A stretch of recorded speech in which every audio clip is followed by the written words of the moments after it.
Oke, jadi selamat sore teman-teman. Berjumpa lagi di Manajemen Strategik. Minggu ini kita sampai di pertemuan kelima, yaitu analisis tools. Bisa disebut juga analisis SWOT.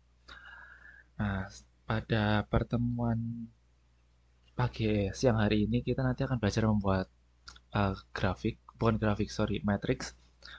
Jadi minta tolong diperhatikan.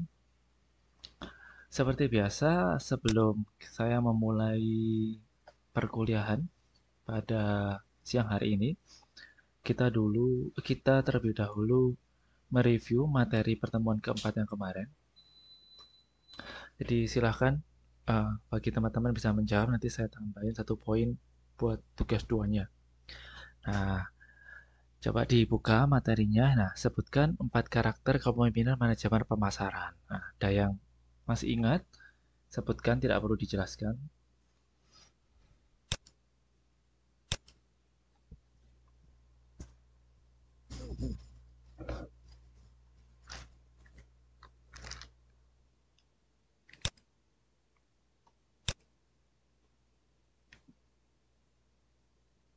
Ya, minggu lalu kita belajar mengenai karakter-karakter dari manajer, mulai dari pemasaran, keuangan, kemudian operasional, dan SDM.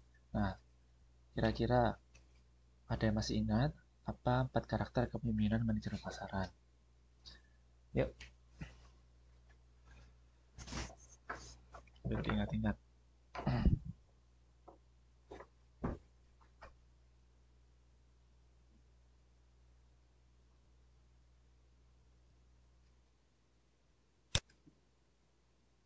Dibuka bukunya atau materi yang kemarin.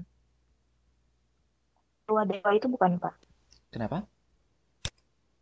Yang pemasaran, Yang bukan. karakter dewa itu ya. Yang dewa-dewa Bukan. itu kan ini, apa namanya, yang sumber daya manusia, HRD. Ini yang pemasaran. Di buku ada, di materi ada.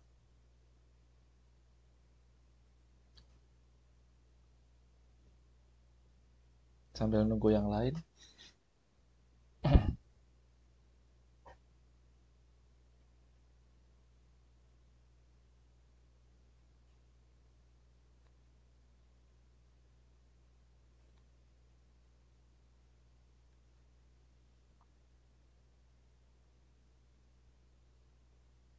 Yang prospek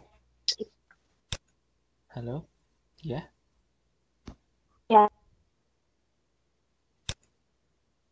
Mbak Dewi ya. apa ya Suaranya putus-putus. Oh, oke. Ya, Mbak Dewi. Coba. ya Pak. Yang pertama Mm-mm, yang kedua yang ketiga analyzer, yang keempat mm-mm. Ada analyzer terus. sama reaktor. Mm-mm. Apalagi empat ya. Yang pertama apa tadi? Ya, Yang pertama yang pertama prospektor, prospektor. Kedua, prospektor. mm-mm. Yang kedua defender, Oke. yang ketiga analyzer, Mm-mm, betul. yang keempat reaktor. Oke, betul. Thank you, Mbak Dewi. Dewi Mayangsari. Oke, good. Ya, betul. Jadi, yang pemasaran ini dapat di sebentar. Nanti buat tugas duanya ya ini ya, tambah satu poin.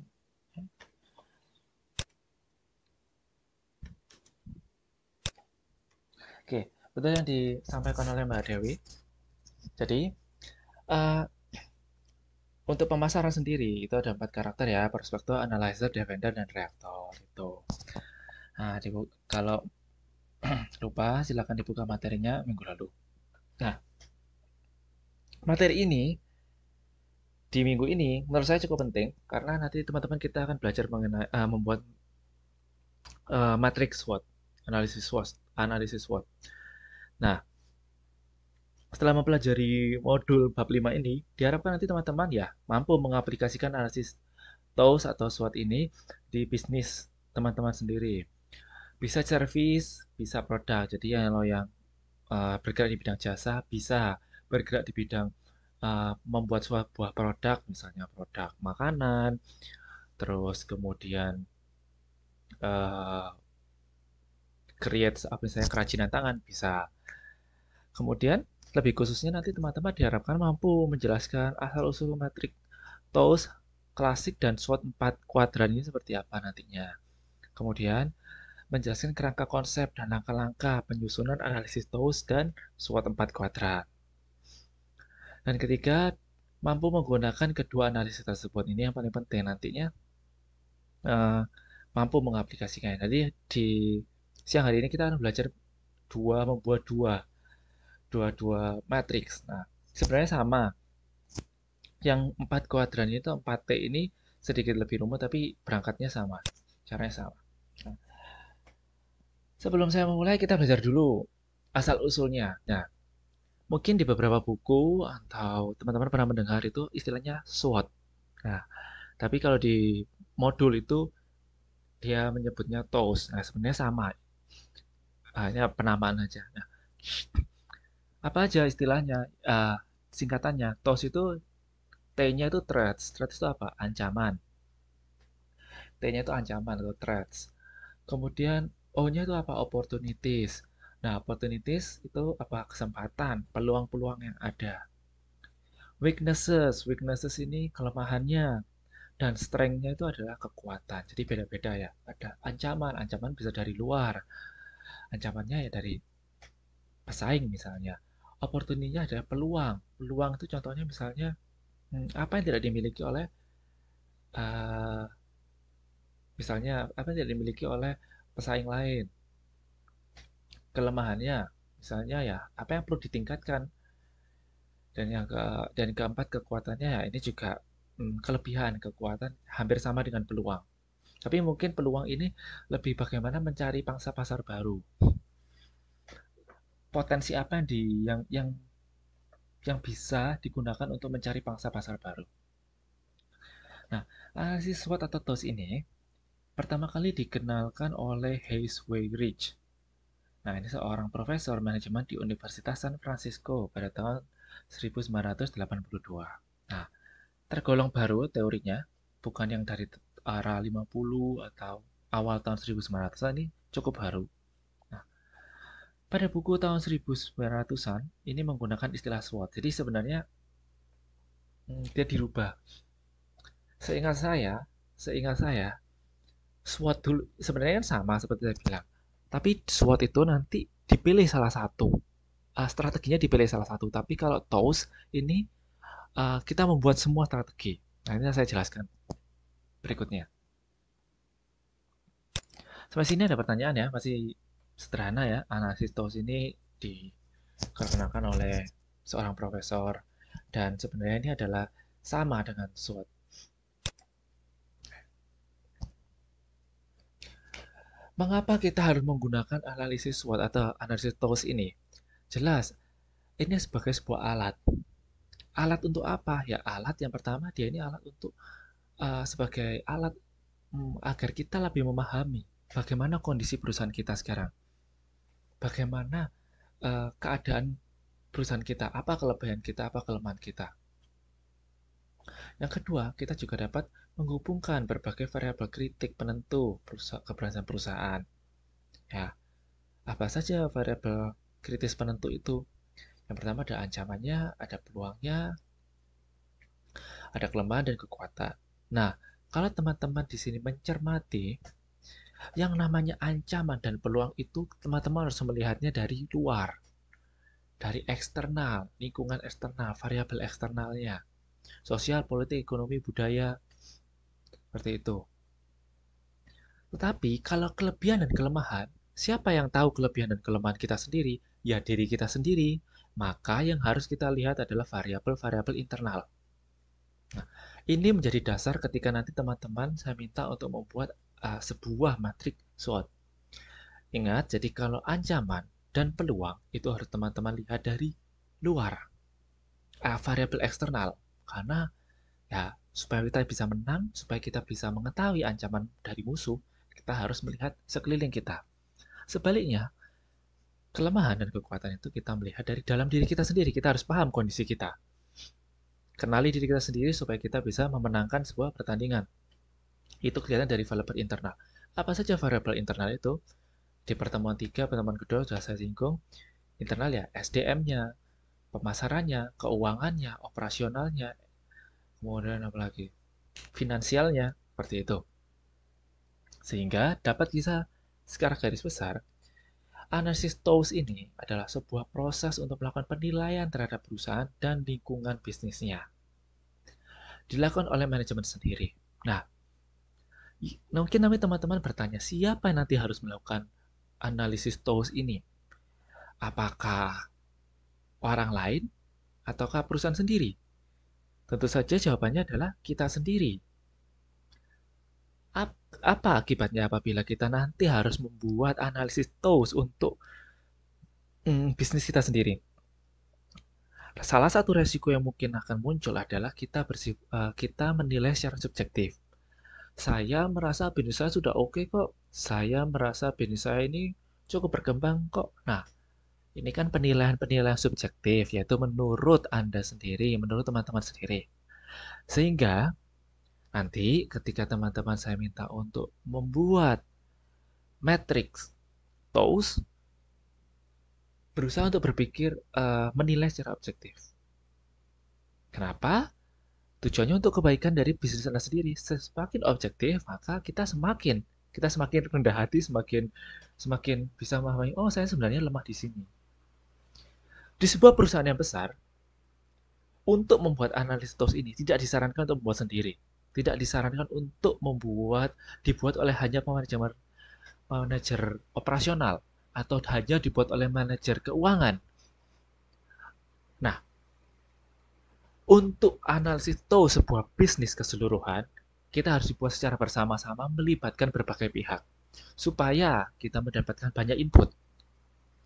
Bisa dikerjakan oleh satu departemen sendiri, tetapi juga tidak disarankan untuk membuat analisis ini hanya oleh manajernya saja. Mungkin divisi keuangan membuat antara manajer keuangan dan staf keuangannya. Manajer operasional membuat dengan staf operasionalnya. Kemudian manajer-manajer ini duduk bersama untuk membuat analisis TOWS bisnis. Jadi sangat tidak sana untuk membuat sendiri. Tapi untuk latihan, ya it's okay. Tuh. Nah, ini adalah bagian-bagian dari anak matrix TOWS. Jadi matrix TOWS ini terdiri dari 8 sel. Nah, sel 1 itu berisi daftar kekuatan perusahaan. Nah, teman-teman harus tahu apa kekuatan perusahaan. Misalnya, contohnya, makanan saya terdaftar di Badan BPOM. Makanan yang saya miliki ini kekuatannya. Contohnya, makanan yang saya produksi ini ada label halalnya. Terdaftar di BPOM. Tuh. Ketika misalnya dikerjakan dengan teknologi mesin. Jadi, mengurangi tenaga manusia yang bisa mengurangi hygiene atau kebersihan. Nah, apa peluangnya? Berarti peluangnya contohnya di daerah A, di daerah X, pesaing saya belum terdaftar di Badan BPOM. Kemudian peluang lagi misalnya masih menggunakan kemasannya tidak. Peluangnya apa ya? Peluangnya ya mungkin peluang ini lebih ke pangsa pasar, menjadi pangsa pasar baru ya. Pesaing saya contohnya tidak tidak tidak ya ini tidak menggunakan tidak ada label halal dan contohnya itu kan menjadi peluang bagi kita. Oh, kita punya. Jadi ya sedikit berketerkaitan. Kelemahannya adalah uh, karena menggunakan teknologi mesin yang canggih, maka kelemahan perusahaan saya ini sedikit biaya harga pokok produksinya sedikit lebih mahal. Contohnya kelemahannya seperti itu. Kemudian peluang apa berarti ancamannya. Ancamannya adalah, ya karena harga pokok produksinya lebih mahal, maka pesaing saya bisa menjual dengan harga sedikit lebih murah. Itu contohnya. Contohnya. Jadi, tadi 88 sel, jadi ada sel 1 berisi tentang kekuatannya, sel 2 berisi kelemahannya, sel 3 berisi peluang, sel 4 berisi ancaman. Nah, sel 5 nanti ada sel 5 ini berisi strategi yang hendak dipilih oleh manajemen. Ada strategi maksi-maksi. Apa itu strategi maksi-maksi? Nanti di slide berikutnya nanti saya jelaskan. Di slide ke-6 itu nanti ada yang berisi strategi berdasarkan kombinasi kelemahan dan peluang. Nah, ini disebut strategi mini-maksi. Sel 7 nanti berisi strategi maksi-mini. Sel 8 berisi strategi mini-mini. Mini-mini. Nah, mungkin akan lebih jelas apabila kita melihat matriksnya. Matriksnya itu seperti ini. Oh, sebentar. Bisa terlihat ya. Kalau slide-nya tidak bergerak atau ini, nggak apa-apa, bilang. Tuh.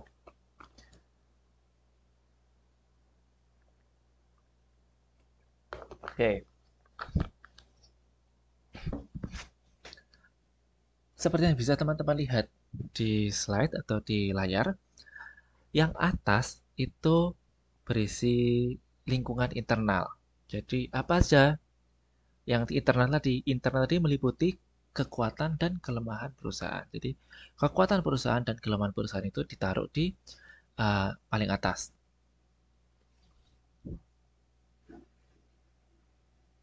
Nah, ini kalau di buku ini teman-teman bisa lihat ini keliru ya. Kelemahan itu harusnya lambangnya W. Ini saya juga baru sadar. Bentar ya. Ini kalau di buku bukan S dan S tapi yang ini W. W.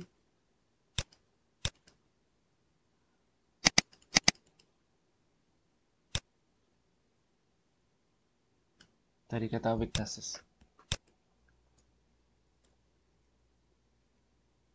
Oke, saya ulangi lagi. Kalau yang variabel internal itu nanti diletakkan di bagian atas, yaitu kekuatan dan kelemahan perusahaan. Sedangkan yang internal itu diletakkan di bagian horizontal. Oh salah, vertikal.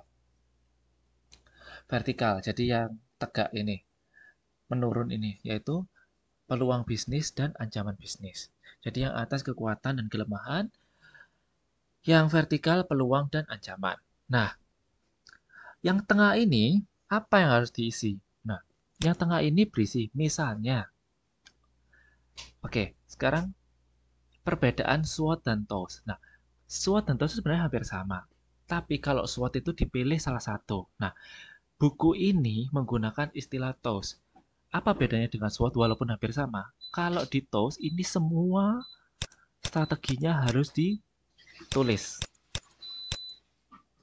Strategi semua 4 ini harus diisi. Nah, bagaimana cara mengisinya? Nah, misalnya perusahaan ini memiliki kekuatan dan peluang. Lalu strateginya gimana untuk semakin meningkatkan posisi perusahaan? Contohnya, tadi kan kekuatan perusahaannya itu adalah uh, dia terdaftar di Badan BPOM dan memiliki label halal menggunakan tenaga teknologi yang canggih, yaitu mesin pengemasan yang canggih. Peluangnya, tadi saya beri contoh, peluangnya adalah daerah X, pesaing belum menggunakan. Apa aku telat? Halo, ya? Ya, Mbak. Oh, oke, saya lanjutkan ya. Kalau perlu di peluangnya tadi, saya mengatakan bahwa di daerah X dia belum memiliki pesaingnya belum memiliki label POM dan halal. Nah, lalu apa strateginya berarti? Strateginya ya simple saja, memperkenalkan produk kita ke daerah X. Itu contohnya strateginya. Jadi strateginya berisi tentang apa yang harus dilakukan. Dilihat, kalau strategi maksimasi kan berarti ada di daerah sini kan. Ntar, supaya lebih jelas.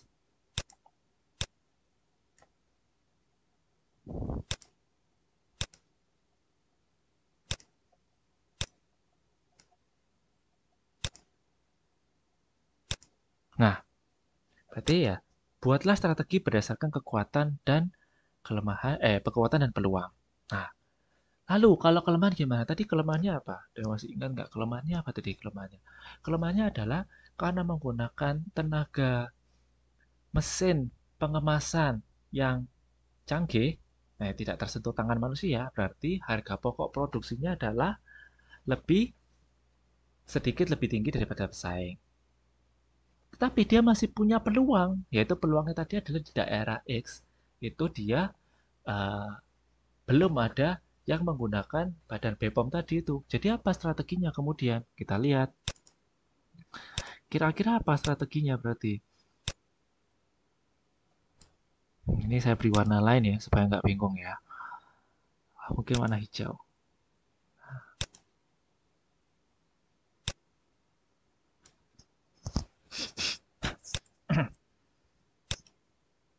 Nggak kelihatan? Oke, nggak apa-apa.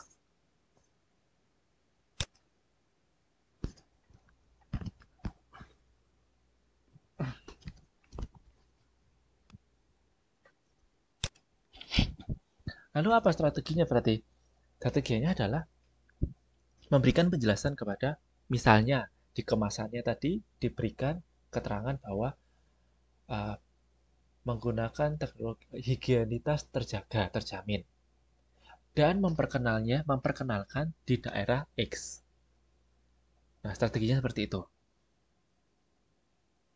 Jadi jangan semakin uh, harus dibikin strategi supaya menekan kelemahannya. Ya udah, kalau tadi itu bilang harga pokok produksinya tinggi, nanti mungkin ketika dipasarkan ke konsumen di daerah X bilang memang ini sedikit lebih tinggi, tetapi ini kebersihannya terjaga karena tidak menggunakan tenaga manusia. Kemudian bisa dilihat dari kemasannya rapi, beda dengan uh, kemasan dari uh, home industry seperti itu. Begitu juga dengan kekuatan dan ancaman bisnis. Semua caranya sama. Jadi kita semua kalau di analisis TOS itu empat strategi ini diisi semua. Tetapi kalau di analisis SWOT itu dipilih salah satu.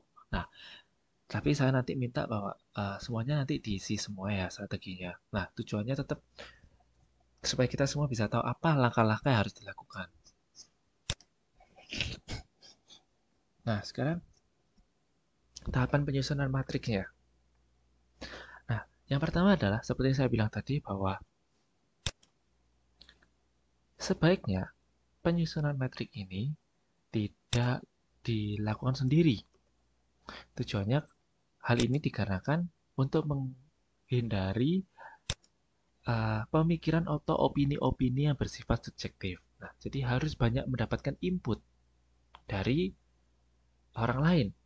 Kalau memang ini adalah home industry, misalnya perusahaan pribadi Mas dan Mbak sendiri, mungkin bisa dikonsultasikan misalnya dengan rekan sejawat atau bisa dikonsultasikan dengan misalnya ke tutor UT karena teman-teman sedang menempuh pendidikan di Universitas Terbuka Taiwan.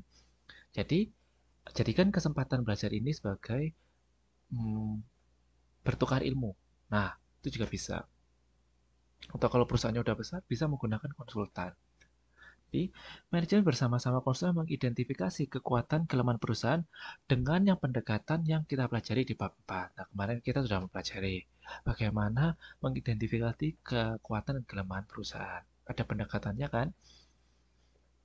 Ya kan, ada yang rantai nilai, kemudian pendekatan fungsional, seperti itu ada pendekatan lain-lain. Nah, itu di minggu lalu. Kemudian, itu kan secara internal. Kemudian, manajemen juga harus mendeteksi lingkungan bisnis secara makro dan mikro. Di mana yang paling signifikan terhadap kinerja perusahaan. Nah, ini kita pelajari bab 3 dan bab 2 dari eksternalnya. Setelah teman-teman menulis apa saja sih variabelnya, apa saja sih item-itemnya, baru dirumuskan. Nah, sehingga di sini satu manajemen merumuskan pilihan strategi yang mungkin dapat diimplementasikan. Nah, terdapat pilihan strategi. Strateginya tadi itu ya maksi ini itu. Nah, kita sekarang bahas-bahas satu-satu. Seperti yang bilang tadi, di analisis TOWS ini semua strategi harus diisi, bukan dipilih salah satu. Oke? Jadi tolong diperhatikan kalau analisis TOWS itu semua kotak-kotak strateginya harus diisi. Ada strategi yang pertama tadi maksi. Ya, ini dia menggunakan kekuatan yang dimiliki oleh perusahaan serta keunggulan bersaing untuk eksploitasi peluang bisnis yang ada. Jadi, apa kekuatannya? Dan kekuatan ini digunakan apa yang dari kekuatan ini bisa digunakan untuk mencari peluang bisnis atau mencari pangsa pasar baru, mencari konsumen baru. Nah, mengkombinasikan kekuatan dan peluang. Jadi maksimasi namanya maksimal dan maksimal. Jadi yang bagus-bagus dijadikan satu, menjadi senjata. Kayak gitu ya. Jadi paham ya maksudnya strategi maksi-maksi ini apa? Strategi yang kedua minimaksi. Minimaksi itu yang ada di kotak ini. Yang kalau di gambar yang ini. Paling kanan. Minimaksi. Minimaksi ini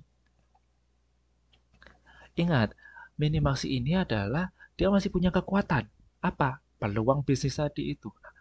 Bagaimana nanti teman-teman memanfaatkan peluang bisnis untuk mengurangi kelemahan bisnis. Nah, bagaimana sih peluangnya ini digunakan sebagai senjata untuk mengurangi kelemahan perusahaan. Kemudian ada strategi maksimini.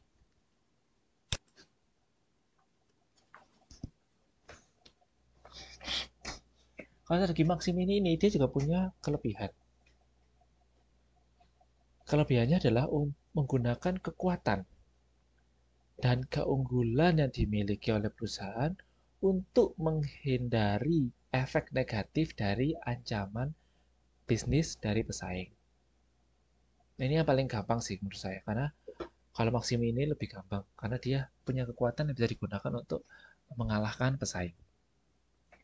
Nah, sekarang yang susah ini adalah yang mini-mini. Yang mini-mini itu yang jelek-jelek kan. Nah, tapi bukan berarti tidak bisa. Nah, yang jelek-jelek ini terdiri dari kelemahan dan ancaman. Nah, sekarang coba teman-teman nanti berpikir bagaimana cara mengurangi kelemahan dan mengurangi ancaman. Kelemahan diri sendiri di bagaimana mengurangi, kemudian bagaimana menangkal ancaman dari bisnis orang lain. Itu ya.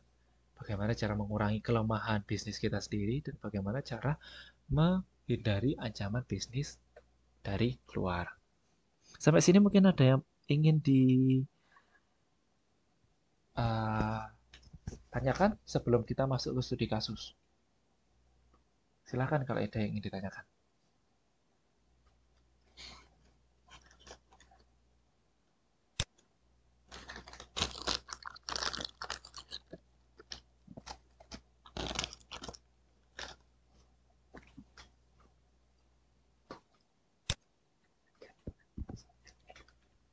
Jelas sampai sini? Masih sederhana ya. Yang paling susah ini nanti membuat strateginya. Tapi nggak perlu yang rumit-rumit karena kita kan sedang belajar. Tuh. Gak ada pertanyaan atau mungkin di chat boleh.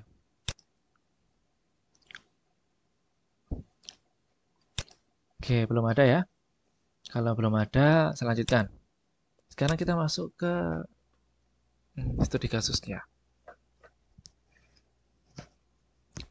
Studi kasus ini saya ambil dari buku juga. Jadi ada perusahaan Daimler-Benz. Jadi mungkin teman-teman di sini udah tahu Daimler-Benz ini adalah mobil mewah. Salah satunya adalah memproduksi mobil Mercedes-Benz.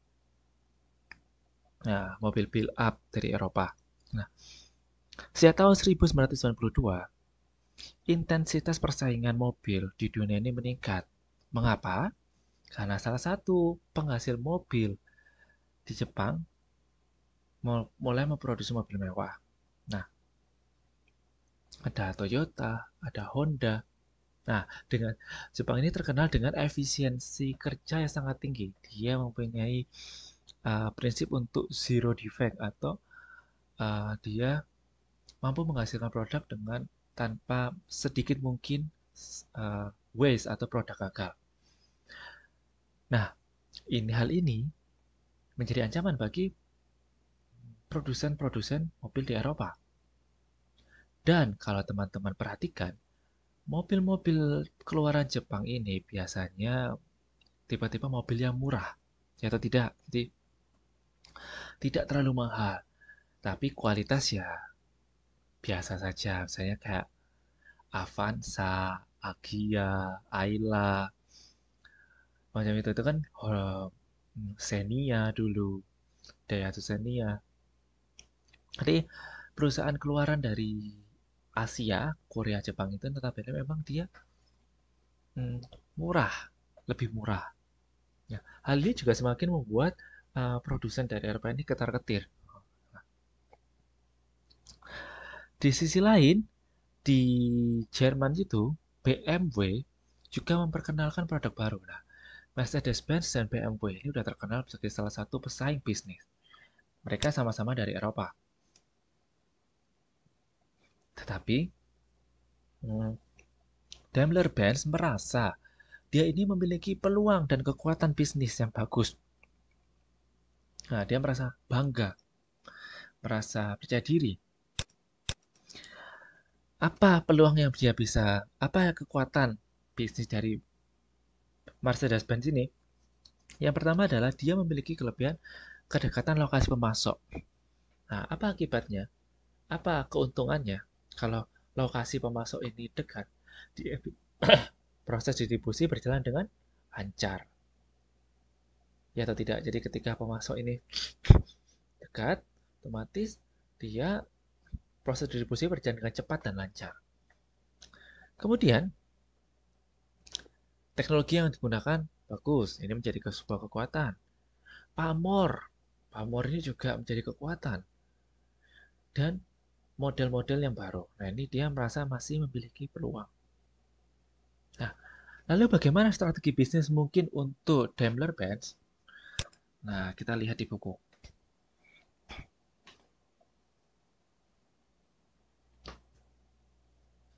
Yaitu nanti, nah seperti tabelnya, ditulis internalnya apa, eksternalnya apa. Jadi sebenarnya saya sukanya analisis TOS ini dia sederhana, tapi dia bisa bahkan digunakan oleh perusahaan-perusahaan besar. Tidak harus perusahaan kecil.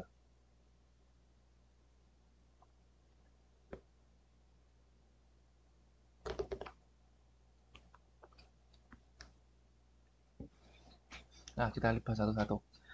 Jadi, kekuatan dunia dulu. Kekuatan dari Mercedes-Benz ini yang pertama adalah posisi kas. Yaitu mungkin dia keuangannya ini hmm, kuat sekali. Dia udah bisnisnya udah stabil, keuangannya stabil. Kemudian ada image yang mewah, ya, mobil mewah. Model terbaru, lokasi dan teknologi yang digunakan. Ini adalah daftar dasar kekuatan dari Mercedes-Benz. Kalau memang kekuatannya tuh kalau bisa menemu sebanyak mungkin ya tulis sebanyak mungkin, tapi kalau tidak bisa ya seadanya saja nggak apa-apa. Kelemahan, nah kelemahan ini harus dijawab seobjektif mungkin. Nah kalau di Mercedes-Benz kelemahannya apa? Yang pertama adalah dilihat itu ada biaya tinggi, diversifikasi, diversifikasi organisasi. Jadi diversifikasi organisasi terlalu banyak struktur organisasi. Struktur organisasinya sangat sangat lebar. Sehingga apa? Ya, mungkin kelebihannya ada pembagian kerja yang jelas, tetapi kekurangannya adalah terlalu banyak orang tanpa kerja. Seperti itu. Sehingga uang yang dikeluarkan juga banyak untuk menggaji para uh, staff-staffnya. Kelemahannya di orientasi masa lalu dan baru. Jadi orientasi bisnisnya ini dari dulu tidak berkembang. Ya sudah, untuk hanya mobil aja Mercedes kan ada juga yang misalnya Honda nih. Honda ini kan dia memproduksi apa? Mobil, motor, atau Yamaha. Yamaha ini kan juga memproduksi kendaraan dan juga alat musik. Ya kan, alat musik kan juga ada seperti itu. Nah, kalau Mercedes ini dari dulu ya gitu-gitu aja. Lamban dalam produk, ya lemah di Jepang, of course, karena Jepang di pangsa pasarnya adalah mobil-mobil Asia. Bagaimana dengan peluangnya? Kebutuhannya adalah masih banyak kebutuhan mobil mewah. Pasar Eropa Timur, nah ini saya bilang tadi, ambil contoh di beberapa wilayah dia belum bisa menguasai. Nah ini menjadi peluang. Pertumbuhan Eropa itu menjadi peluang. Teknologi elektronik itu menjadi peluang. Bagaimana dengan ancaman bisnisnya? Di list juga ancaman bisnisnya ini bisa menurunnya kebutuhan senjata. Nah, saya nggak tahu ini kenapa dia ancamannya dengan hubungannya dengan kebutuhan senjata. Tapi yang bisa mungkin yang nomor dua ini lebih bisa dipahami bahwa di Eropa ini banyak pesaing ya BMW, Volvo, Jaguar, Lexus. BMW juga masuk di Jepang.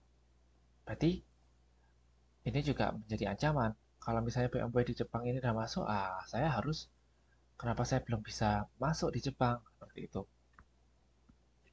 Ancamannya adalah kerjasama pihak lain dan pihak lain dan ketidakstabilan politik Afrika Selatan. Mungkin ada mayoritas pembeli dari Mercedes-Benz ini adalah Afrika Selatan. Nah, ketika adanya ketidakstabilan politik seperti yang dulu ada yang pernah mengatakan memberikan pengalaman bahwa temannya atau apa bekerja di Samsung, kemudian karena perang Rusia dan Ukraine, otomatis produksi Samsung berkurang. Nah, ini juga salah satu contohnya. Setelah bisa mengelis atau membuat daftar kekuatan kelemahan peluang bisnis, ancaman, kemudian yang dilakukan adalah membuat strategi. Nah, yang perlu teman-teman tahu, strategi tidak perlu banyak. Sederhana tetapi bisa dilakukan. Contohnya ini, strategi maksimalnya adalah mengembangkan modal baru dan harga premium. Kemudian mengakuisisi dan peningkatan kapasitas produksi. Nah, semakin meningkatkan kapasitas produksi apa tujuannya? Jadi kan semakin menekan harga, juga semakin mengepus penjualan di pangsa pasar Eropa Timur contohnya. Kemudian strategi maksimininya apa? Oh, strategi minimaksinya apa? Efisiensi biaya, produksi Eropa Timur, reorganisasi. Nah, ini reorganisasi ini tujuannya supaya staffnya tidak terlalu banyak. Kemudian ada strategi tadi, yang bawah tadi namanya strategi maksimini. Strategi maksimininya apa? Transformasi menuju produsen barang konsumsi, bukan senjata. Yang kedua adalah model baru khususnya untuk pasar Eropa Timur. Nah, bagaimana dengan strategi mini-mininya? Strategi mini-mininya adalah menciutkan di Afrika Selatan. Jadi, di lock dulu pasar di Afrika Selatan. Kita cari pasar baru. Strategi mini-mini lainnya adalah kita berusaha untuk join kerjasama dengan Mitsubishi untuk penetrasi pasar Jepang. Pertama-tama mungkin nah ini menjadi salah satu hal yang menarik ketika teman-teman mencari pangsa pasar baru. Join dulu dengan uh, pesaing. Mau nggak join? Nah, kalau sudah join, misalnya Mitsubishi dengan Mercedes, dia kalau udah join kan Mitsubishi di Jepang posisinya, jadi dia bisa tahu bagaimana pangsa pasar Jepang dengan baik. Nah, ketika join, ya sambil menyelam, sambil minum air, bisa sambil melihat pangsa pasarnya bagaimana kondisinya. Nah, baru setelah nanti sudah bisa berjalan sendiri. Nah, ini adalah contoh bagaimana perusahaan besar dalam membuat analisis tools. Sampai sini ada yang ingin ditanyakan?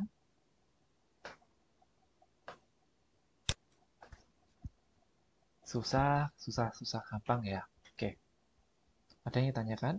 Nah, kalau tidak ada yang ditanyakan, sekarang saya minta teman-teman di sini gantian untuk membuat, saya beri waktu 10-15 menit untuk membuat matrik SWOT. Nah, kalau teman-teman bingung bagaimana strateginya, nanti kita pikir bersama. Jadi, saya minta dulu teman-teman memelis dulu apa sih kekuatan, kelemahan, peluang dan ancaman dari bisnis teman-teman. Itu dulu. Kalau teman-teman sudah merasa bisa membuat bagaimana strateginya, silakan ditulis satu atau dua boleh.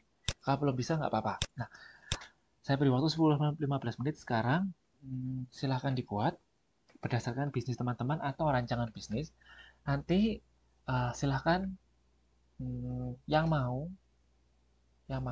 mempresentasikan apa kekuatan, saya bantu ketik di sini nanti. Nah, nanti teman-teman yang mm, mempresentasikan, saya akan tambahkan satu poin keaktifan dan satu poin nilai tugas 2. Jadi nanti saya langsung tambahkan satu nilai keaktifan dan satu poin nilai tugas 2.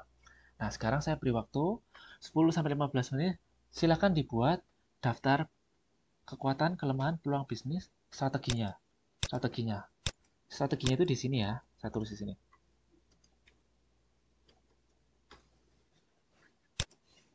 Silahkan buat, nanti kita jam 3. Saya tanya.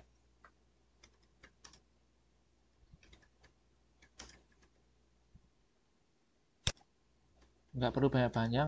Kalau misalnya bisa ketemu banyak nggak apa-apa. Kalau nggak bisa ya satu atau dua nggak apa-apa.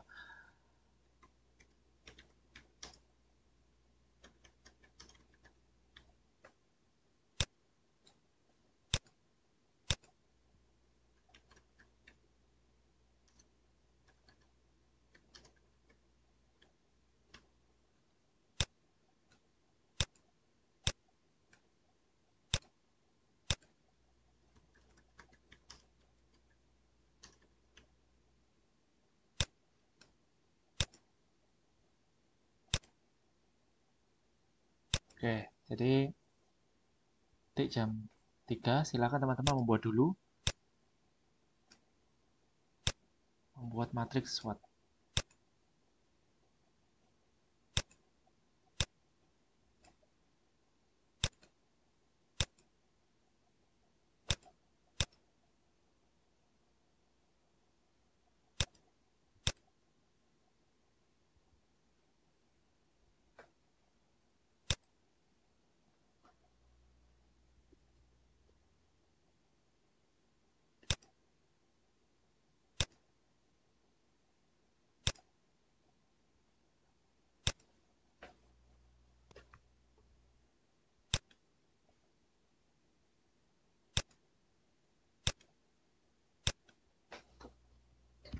I asked them to do homework 15 minutes so I can eat my snack.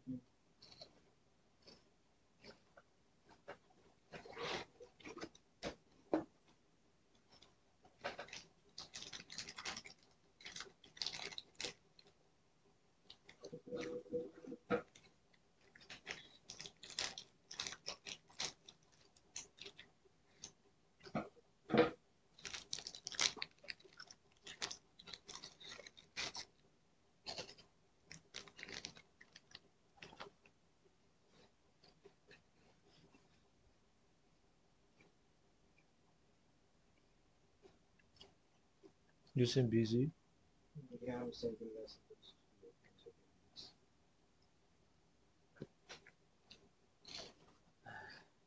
It's a simple greeting, and said sorry that I'm too busy recently. Yeah, that's true.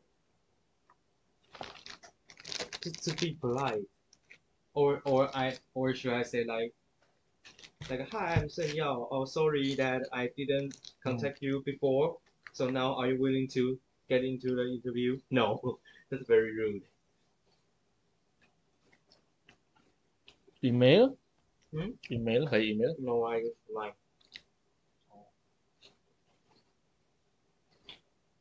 Wow, How to? how to? I give you, right? Yeah, and I already finished that. I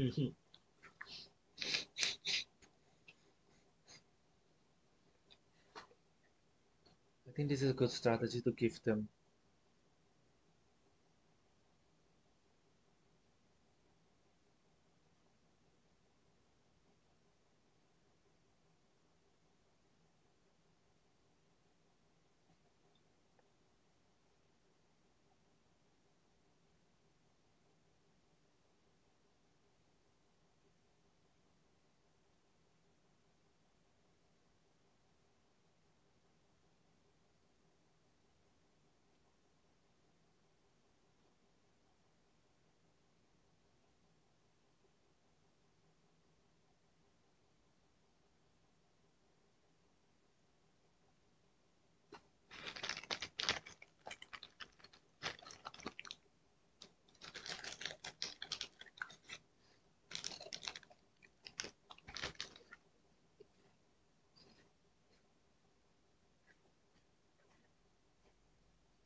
No.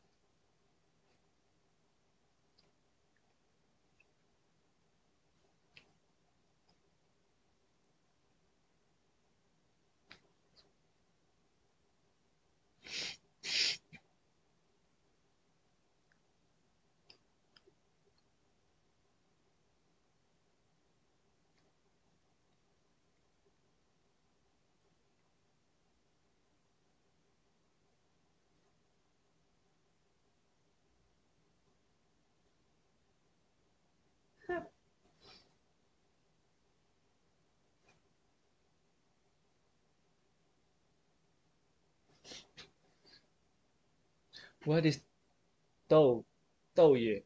嗯，豆叶是什么意思？头 the head. Yes. 豆叶 Because that's how you write it. 头 啊 It's a 豆 on the left and 叶 on the right. Oh, is head? Head 是不是豆子？头. 豆叶 is So if head. you see someone say, "Oh, 豆叶疼," 头疼 headache. It's like, Oh, oh, what the fuck? Like, oh iya tuh, oh iya.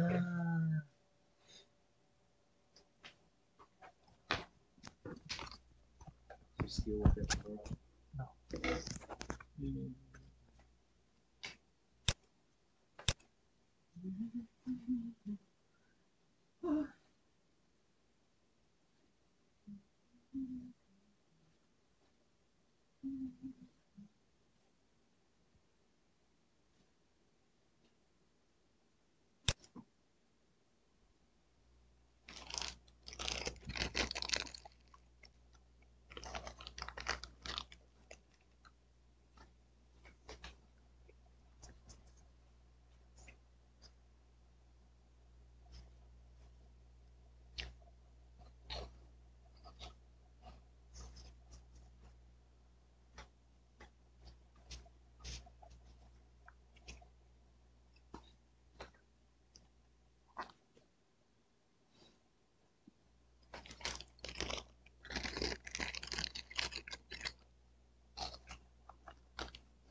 Ian will come? I haven't asked him. Huh? I haven't asked him. Ah, I finished my quiz and I sent a message to 3 Oh. interviews, maybe he busy. and one of them is checking his schedule right now.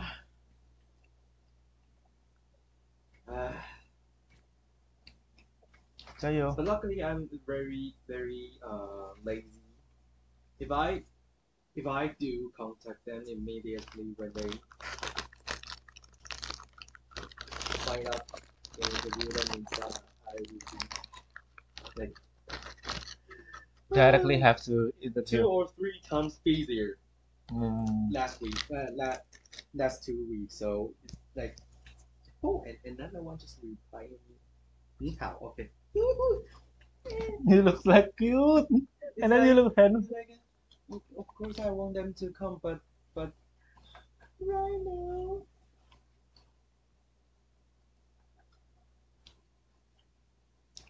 When they are available, tell me.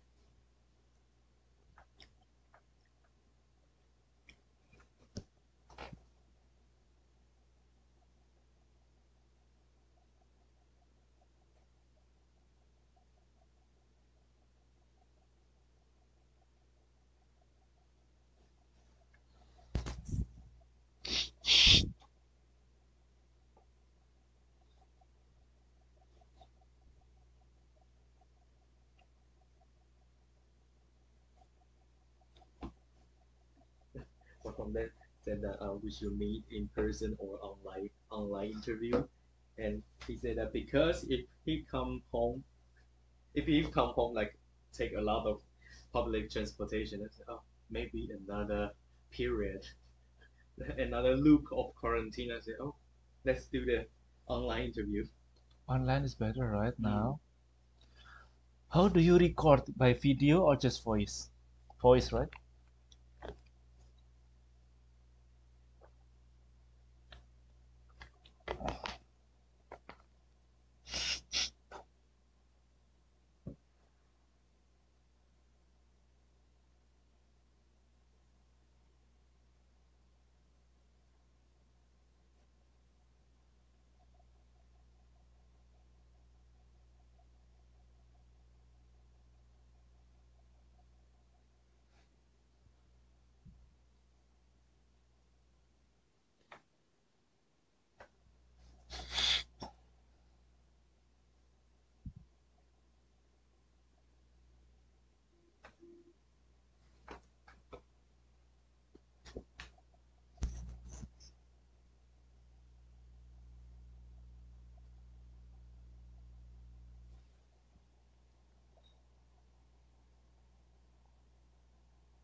That's so more.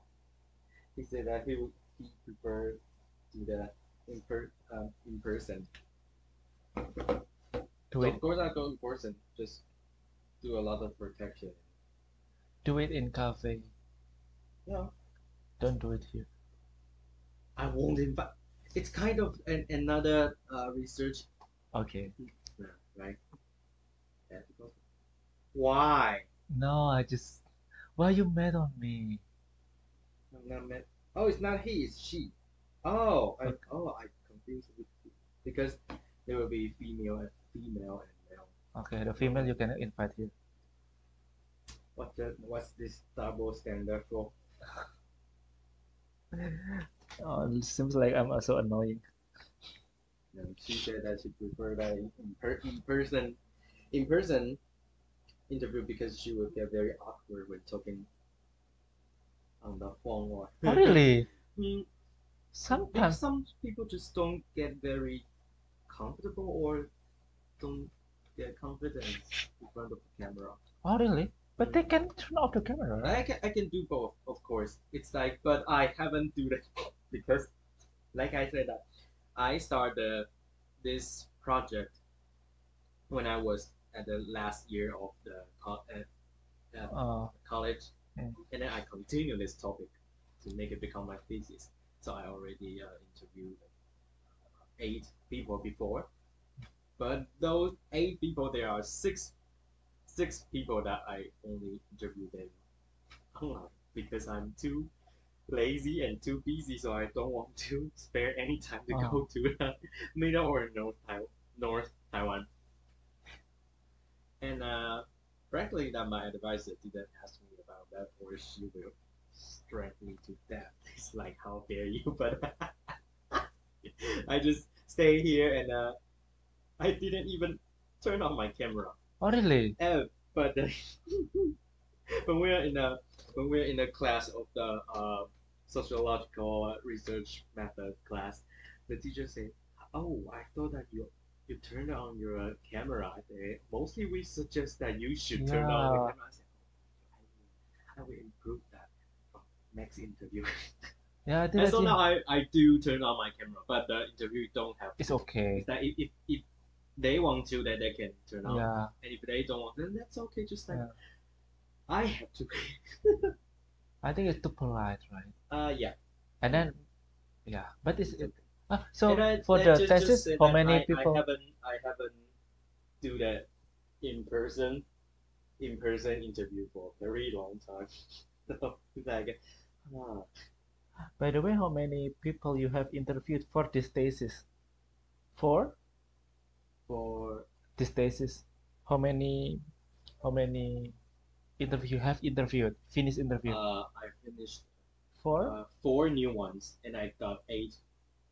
totally. I got 8 before, and 2 of them I want to do more interview with because they are my friends and they were together and now together, so I can. Okay, Oh, how interesting. cute! Okay, so now I need to know more. 8. Like, so I got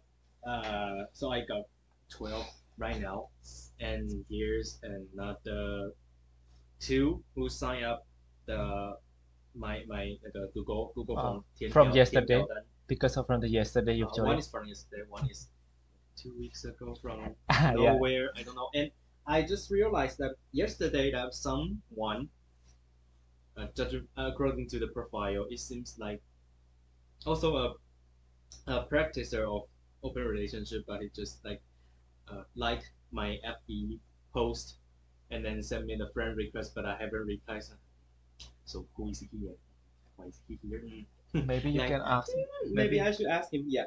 And then, so I got 1, 2. I got 2, and then the other 2 is my friend set up with us. Oh, the other 2 are all women. Oh, okay, that's very nice. So maybe I can. Yeah, my goal is to totally at least 20 interviewees before the end of July, so that I can write a decent, not too not too crappy, too shitty proposal at the next semester. I think that you can after you I finish. have to. Maybe you And when then, because we submit our proposal, if it's passed, then means okay, like the topic, the abstract, and the structure is not with the big problem, so I can continue. And if I want to, then I can just continue interviewing okay. more people. Although I don't know where they are, but But I think you can find.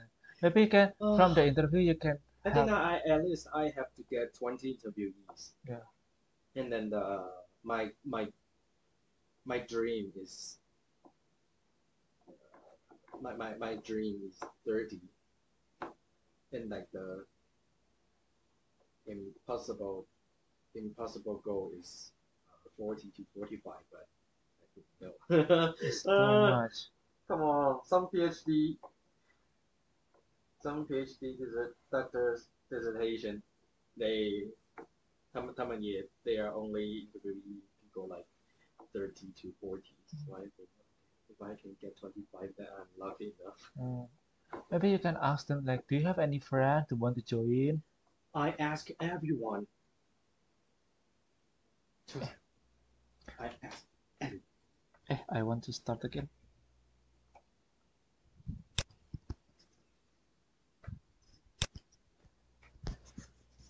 Oke, sudah? Yuk, siapa yang mau membantu?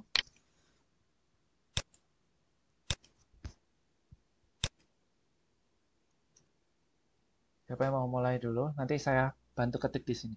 Nanti saya tulis namanya di sini. Saya, Pak. Siapa Mbak? Sebentar, Siti ya? Bentar, Mbak Siti Iya. pelan-pelan ya. Nanti saya bantu tulis ya. Mbak Siti. Siti M. Tapi ini ya, Pak, kalau salah jangan ketawain, Pak. Nggak ada yang sebenarnya salah. Kapan saya pernah ketawain? Oke, yang mana dulu? Kekuatan dulu ya. Kekuatan bisnisnya apa? Ini kan peluang bisnis ya, Pak. Peluang atau Peluang kekuatan dulu? Peluang. Mau mana dulu? Iya, peluang bisnis saya bikinnya kekuatannya apa, kelemahannya apa gitu, Pak. Oke, yuk. Peluang bisnisnya, saya kan mengenal beberapa lokasi-lokasi yang Instagramable gitu loh. Tetap sama bisnis saya, bisnis tour ya, Pak. Oke. Lokasi yang saya tahu gitu tempat-tempat mana yang Instagramable, terus spot-spot yang bagus. Ibaratnya udah keliling kemana-mana gitu, seandainya gitu, Pak ya. Yang pertama peluang bisnisnya itu kan sebuah peluang bisnis ya, Pak. Yang kedua, saya mempunyai kemampuan untuk merancang bisnis itu loh, Pak. Maksudnya itu rencana bisnis saya itu seperti apa gitu. Dan saya yakin sendiri saya mempunyai ide-ide yang kreatif gitu loh, Pak. Bentar, ini berarti masuk kekuatan ya ini. Yang ini tadi masuk kekuatan. Iya, kekuatan.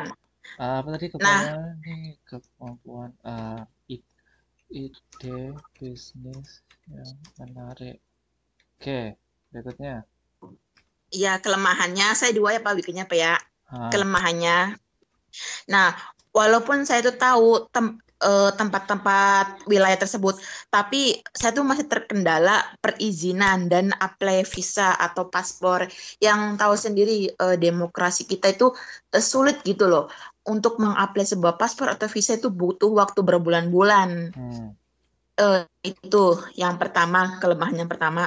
Nah, yang kelemahan yang kedua, tadi kan saya sudah mempunyai ide-ide kan. Nah, kelemahannya, walaupun ide saya ada, tetapi saya belum bisa merealisasikan. Karena apa? Karena terkendala modal gitu. Jadi ide secemerlang apapun, kalau modalnya nggak mencukupi, itu nggak bakal sempurna. Oke, modal terbatas ya. Oke. Iya. Sekarang Nah, terus ancamannya,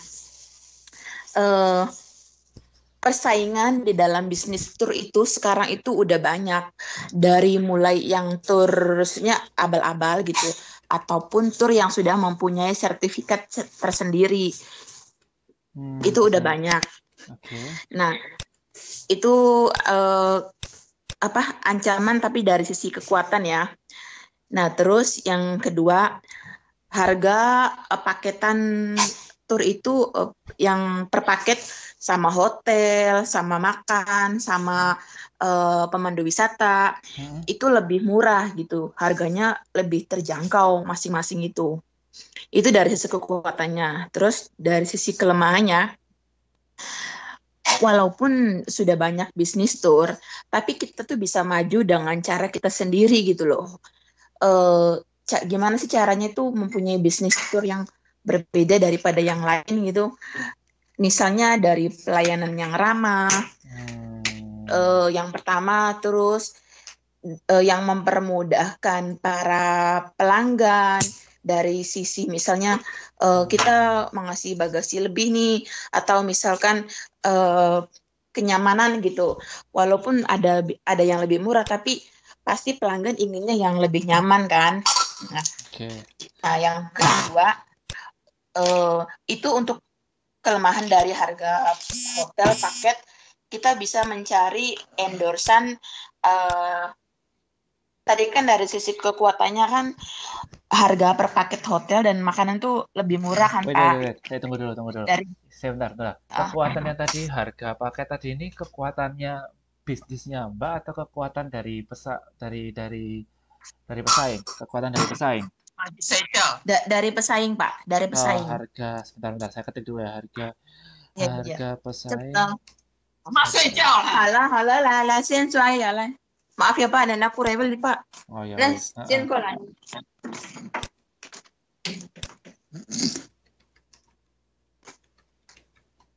Ya, sok Pak, diketik Pak. Nah, sekarang Mbak Siti bisa, ini bisa. Neneknya udah oke kan? Udah oke kan? Dia mau tidur ya? Mau tidur dia? Iya, rebel loh. Oke. Sekarang bisa lihat slide-nya kan ya? Nah, ini. Bisa lihat nggak? Oke. Ini kan punyanya Mbak Siti semua. Kira-kira strateginya apa? Strategi maksi-maksi yang ingin supaya bisa kekuatan peluangnya ini bisa iniin. Oh, yang itu yang tadi yang peluang ya? Ini Mbak lihat kan dari sini saya ada di strategi maksi-maksi ini. Nah, ini kayak blok ini. Nah, kira-kira strateginya apa? Sen cuaya. Lai sen cuaya睡觉。不要啊，吵死了。先出来睡觉好。来，不行了，来先出来。来，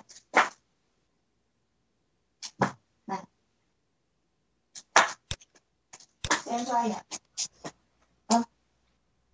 好了，来。搞什么鬼呀？好了，阿妈来快。来。Ya Pak, lanjut Pak. Aduh, kalau neneknya belum tidur. Oke, nggak apa-apa. Namanya juga sambil kerja. Berarti kekuatan strategi maksimalnya mungkin bisa promosi bahwa menawarkan promosi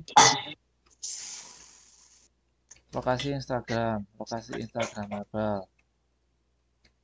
Ini tambahan dari Bapak ya? Iya, jadi Instagramable. Oke. Terus ide-ide kreatif, Pak. Ya, kemudian ya ini kan kekuatannya kan bisa, caranya kan ya bagaimana menawarkan ide menarik itu ya melakukan sebuah promosi. Kemudian strategi minimaksinya bagaimana mengurangi kelemahan bisnis. Kira-kira gimana? Modal terbatas dan perizinan tadi bagaimana kira-kira? Iya, modal terbatas dan perizinan, betul. Nah, itu kira-kira gimana? Apa yang harus dilakukan supaya perizinannya dapat, modal mungkin bisa bekerja sama dengan para instansi, atau kita mempunyai kenalan gitu loh. Yang bekerja di bidang pihak di bidang keimigrasian. Ya, atau mungkin kalau itu mungkin terlalu sulit ya untuk pemula. Mungkin ya mau nggak bekerja sama dengan teman, mencari modal kan, bekerja sama dengan teman, membuat usaha ini bareng dengan teman, dengan kolega bisnis itu bisa. Kemudian strategi minimaksinya seperti apa? Bagaimana mengurangi ancaman bisnis, harga pesaing. Ya, kalau semakin ini mungkin bisa dengan mengumpulkan beberapa kolega bisnis sehingga bisa membuat harga lebih murah. Oh, ini mungkin juga Harga lebih murah gitu Pak ya. bekerja sama dengan bekerja sama dengan misalnya hotel Pihak atau hotel atau restoran. resto dengan harga murah. Restoran. Harga murah. Terus strategi miniminya bagaimana? Bagaimana mengurangi pesaing dan harga pesaing? Ya bekerja sekali lagi kalau mini-mininya mungkin juga karena ini belum belum belum berjalan, mungkin juga bisa dilakukan dengan bekerja sama lagi, bekerja sama dengan teman yang sudah berpengalaman. Pengalaman misalnya bekerja sama dengan teman yang sudah berpengalaman di bidang pariwisata seperti itu. Oke, itu ya. Ini saya bantu bikin strateginya. Thank you Mbak Siti. Udah saya catat nih. Terus berikutnya. Maaf ya Pak tadi riuh Pak. Gak apa-apa, nama juga kerja. Ya, yang lain. Berikutnya. Saya Pak kalau boleh Pak. Boleh. Mas apa Anang ya? Saya terus dulu Mas, pelan-pelan. Anang. Oke. Kekuatan yang mana dulu silakan. Ini sebenarnya ini analisis SWOT buat bisnis budidaya jamur tiram ya. Yang ini baru saja proposal saya yang baru di ACC kemarin. Ini pengalaman saya juga. Jamur tiram ya? Iya, kemarin baru ngajuin proposal budidaya jamur tiram. Oke. Untuk peluangnya itu kalau di bisnis jamur tiram itu harga produk stabil, nggak naik, nggak turun, rata-rata di harga kalau di wilayah Solo itu sekitar 13.000, 14.000 per kilo. Jamur stabil. Oke, jadi kekuatan bisnisnya ini harga jamurnya stabil ya. Oke. Dan kadang harga mahal, apalagi saat Lebaran kemarin karena banyak orang yang dalam artian mencari alternatif itu harga bisa cenderung lebih mahal juga dalam kondisi tertentu. Wait, ini berarti masuk mana ya harga. Oke, lanjut dulu deh. Nanti saya taruh terus gitu. Dan itu bahan bakunya itu bisa diproduksi sendiri. Oke, masuk kekuatan. Bahan baku bisa diproduksi sendiri. Oke. Karena ini bantuan dari pemerintah, jadi kekuatannya bantuan modal dari Kementerian Koperasi. Wow.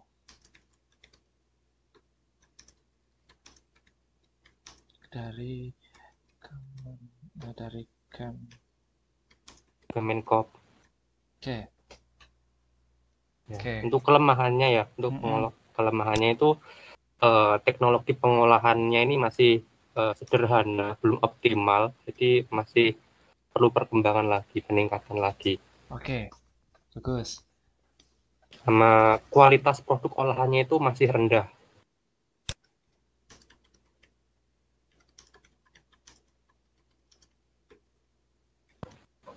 Oke. Terus ada lagi kelemahannya? Harga? Sama kurangnya pengawasan, Pak. Kurangnya pengawasan. Ya, karena budidaya jamur itu kita perlu pengawasan yang intens dalam artian seperti saat ini ya. Kalau jamur tiram itu stabilnya di suhu 20-21 derajat. Apalagi di Indonesia untuk bulan saat ini sedang terjadi perubahan, kadang panas, kadang hujan, itu sangat berbahaya. Jadi kalau bukan pengawasan ekstra itu sangat berbahaya. Bisa merugikan itu. Oke, jadi pengaruh ini ya, pengaruh cuaca. Itu lebih ke ini deh kayaknya, ke ketidakstabilan cuaca. Pengawasan apa nih? Pengawasan produksinya atau Pak. Dalam pengasuhan, dalam artian kayak kita perawatan. Oke, perawatan jamurnya sendiri ya. Oke. Iya. kurangnya pengawasan. Oke. Ada lagi? Kalau ini udah selesai Pak, ini mungkin kalau peluang ya. Kalau peluangnya sendiri, kalau saya lihat dari tahun ke tahun itu perkembangan harga dari budidaya jamur ini semakin membaik.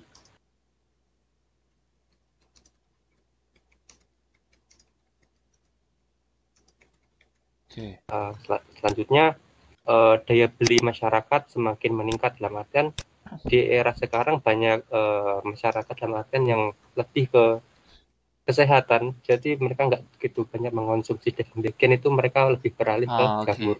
Ke VG gitu-gitu ya. Oke. Ya kayak. Terus ada lagi? Dan itu peluangnya kita ada karena kita dari bantuan dari kementerian ini, kita juga ada pengawasan serta riset untuk inovasi produknya. Wow, jadi masih diawasi juga, masih nanti ada ya pelatihan lagi untuk inovasi dari hasilnya ini. Oh, mungkin ini kalau ini bisa masuk ke yang barusan bisa masuk ke kekuatan sih. Jadi mendapatkan pelatihan ya. Iya.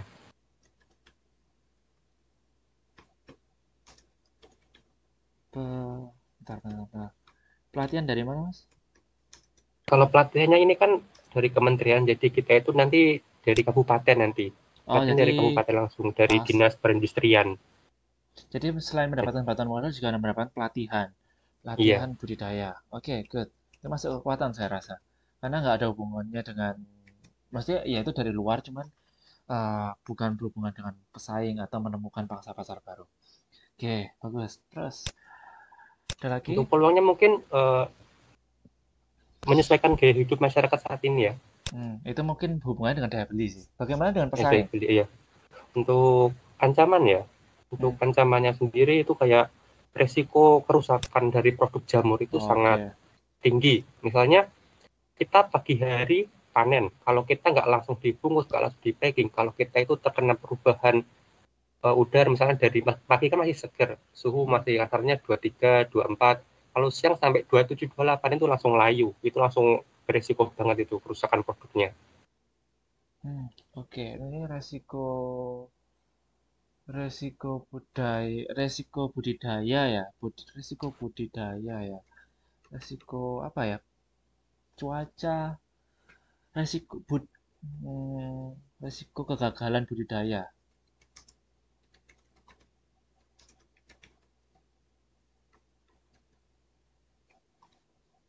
Oke, selanjutnya ada kayak ancamannya kayak virus. Seperti saya katakan tadi, kayak perubahan ini itu cuacanya virus gampang banget menyerang, Pak. Oke, nah ini sama berarti ya, berhubungan dengan resiko kegagalan budidaya. Jadi resiko yang tadi bisa dari cuaca, bisa dari virus. Oke, ada lagi ancamannya? Ancamannya kayak kemarin lagi itu bisnis dari pesaing. Kalau pesaingnya, kalau di daerah saya lumayan banyak juga, karena ini cukup populer, jadi lumayan banyak pesaing. Banyak pesaing. Oke, good. Nah, sekarang ada lagi? Sudah, Pak. Nah, sekarang strateginya. Kira-kira strateginya seperti apa? Nggak usah banyak, strateginya. Dari bagaimana meningkatkan kekuatan dan meningkatkan peluang. Untuk itu saya melakukan inovasi produk. Dalam artian kita jualnya nggak dalam produk mentah. Kita diolah lagi menjadi nugget dan sosis kalau tempat saya. Oke, good. Itu inovasi produk ya. Inovasi produk ini mungkin juga bisa bentar. Inovasi produk ini bisa juga masuk, ini lebih cocok ke ini, strategi mini-mini. Nah, inovasi produk ini kan untuk mengurangi banyak pesaing ya kita harus produknya harus berinovasi yang mungkin pesaing tidak melakukan. Itu juga bisa. Mungkin kalau strategi maksi ini bisa menggunakan dengan ini loh, mempromosikan, kan tadi masnya bilang ya, ini Mas Anak belum selesai, Pak. Masih di list berikutnya itu inovasi promosi. Oke, terus? Kalau yang itu waktu promosi itu promosinya lebih beragam. Artian kita bisa lewat media sosial, lewat offline, online juga bisa. Promosi lebih beragam. Oke, good. Ini benar. Nah, ini masuk promosi. Oke. Strategi Minimaksi, bagaimana mengurangi kelemahan bisnis teknologi sederhana? Kira-kira bagaimana? Saya melakukan peningkatan kualitas produk. Dalam artian produk yang nggak oke langsung dibuang, nggak kita pasarkan lagi. Untuk mengurangi kualitas produk yang jelek ya, membuang apa? Membuang hasil produksi yang gagal, tidak ikut dijual. Oke, boleh. Jadi kualitas produknya yang diterima masyarakat, yang diterima konsumen nanti bagus. Oke, bagus. Kemudian ada Dan lagi? itu kayak produk yang kita jual itu harus steril dalam kemasan saat pengelolaan juga. Karena ini dalam artian apa ya? Kayak bahan konsumsi herbai apa ya? Apa namanya itu yang nggak tanpa pupuk itu namanya, Pak? Yang produk yang hygiene Nah, ya gitu. hygiene karena ini dalam artian gak daging-dagingan karena ini mudah terinfeksi bakteri juga kalau jamur itu. Jadi kita itu melakukan sterilisasi saat pengolahan dan pengemasan. Oke, sterilisasi.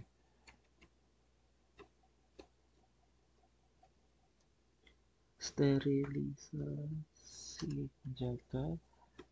Oke.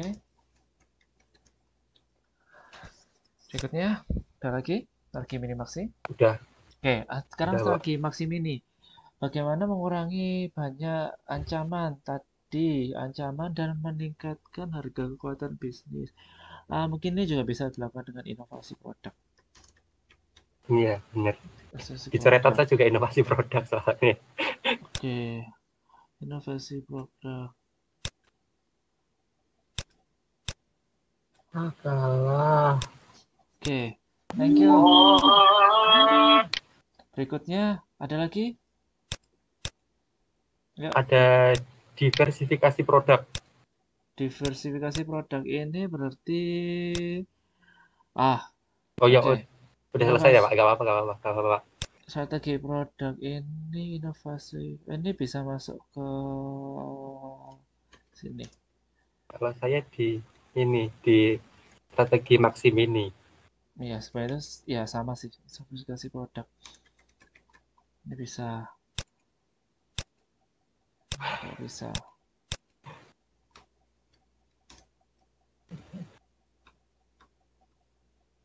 Oke, thank you Mas Anang. Oke. Berikutnya, yang lain.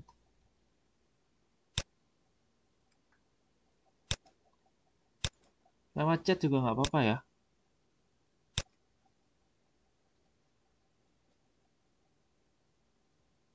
Yuk, berikutnya.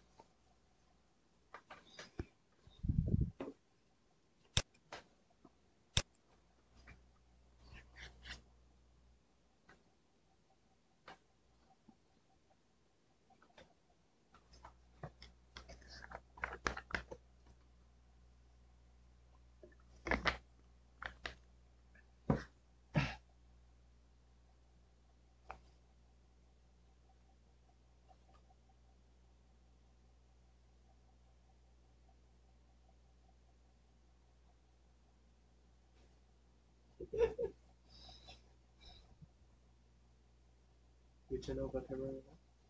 I turn on.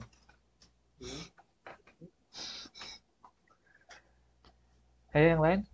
Nggak ada? Ya, nanti sambil yang ini ya. Berikutnya ya.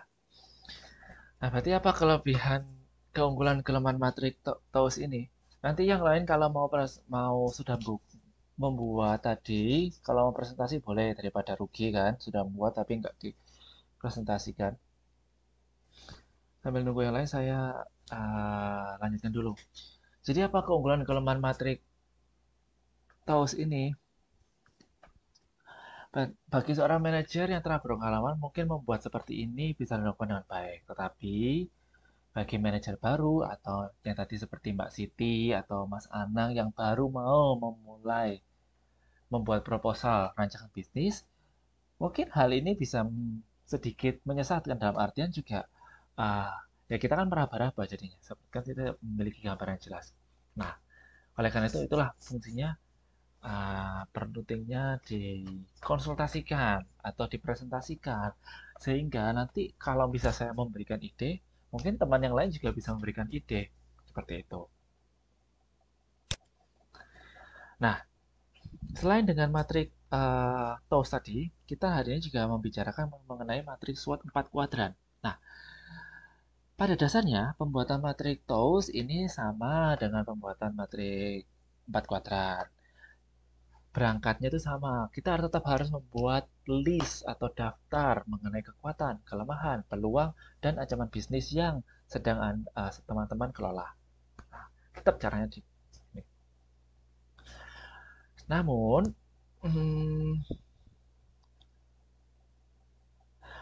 perbedaannya adalah kalau tadi di analisis TOWS ini semua strateginya kan dikerjakan atau ditulis, empat-empatnya ditulis. Kalau 4 kuadran ini dipilih. Hanya dipilih salah satu. Kira-kira berdasarkan posisi perusahaan itu sekarang ada di posisi mana, yaitu yang dikerjakan, yang itu yang dianalisis. Berbeda dengan analisis TOWS tadi yang semuanya harus dianalisis. Bagaimana dengan asal-usulnya? Asal-usulnya kalau misalnya di TOWS tadi itu kan dari tahun 1892. Tapi kalau 4 kuadrat ini dari tulisan Ken Andrew dan dikembangkan lebih jauh oleh Pierce II and Robinson Jr. Nah, namanya saja 4 kuadrat. Nah, berbeda kalau tadi itu kita ada 8. Ada 8 ya. Ada 8 kotak. Kok 8? Ya, tadi ada berapa ya? 1, 1, 2, 3, 4, 5, 6, 7. Oh ya, tadi ada 8 ya. Kalau yang ini 4. Jadi tadi itu 8, yang ini 4. Jadi lebih sederhana karena ya dipilih salah satu aja. Nah, kuadran 1 itu kalau di 4 kuadran ini ada sedikit perhitungan matematikanya. Jadi, bila mana, kapan perusahaan kita ini disebut kuadran 1, ada syaratnya. Ketika nilai tertimbang atau NT, kekuatan lebih besar daripada nilai tertimbang kelemahan.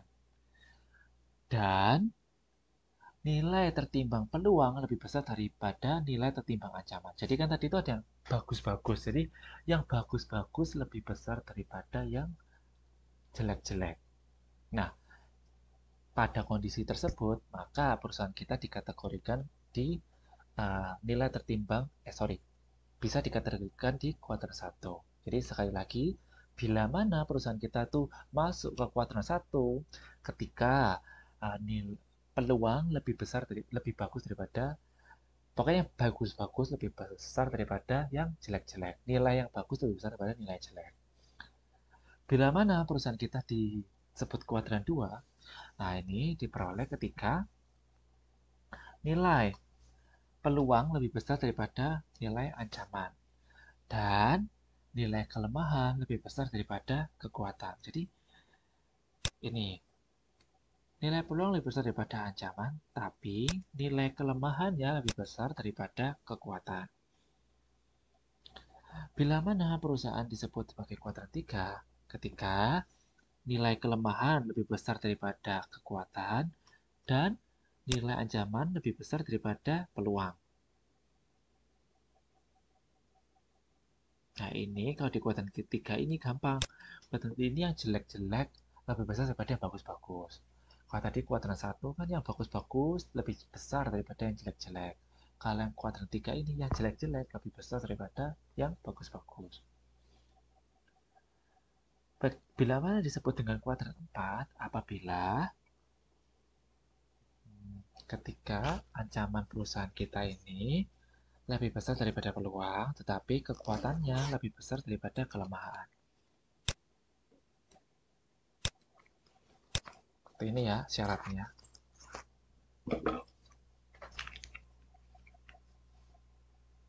Terus dari sini ada ditanyakan, ini sedikit nggak membingungkan, cuman harus dipahami.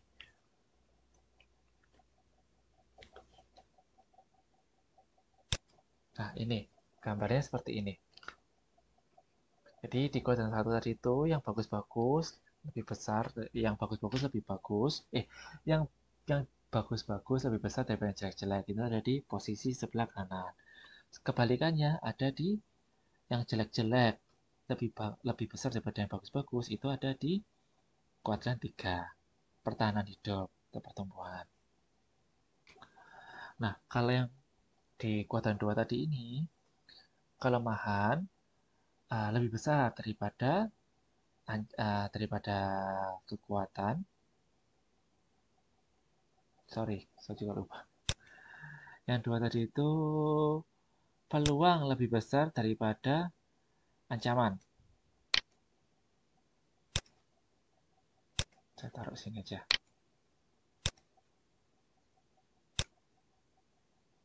Ini. Peluang lebih besar daripada ancaman. Peluang lebih besar daripada ancaman. Dan kelemahan lebih besar daripada kekuatan.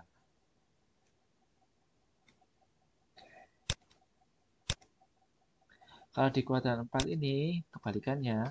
Pada tempat ini, dia ancaman lebih besar daripada peluang dan nilai kekuatan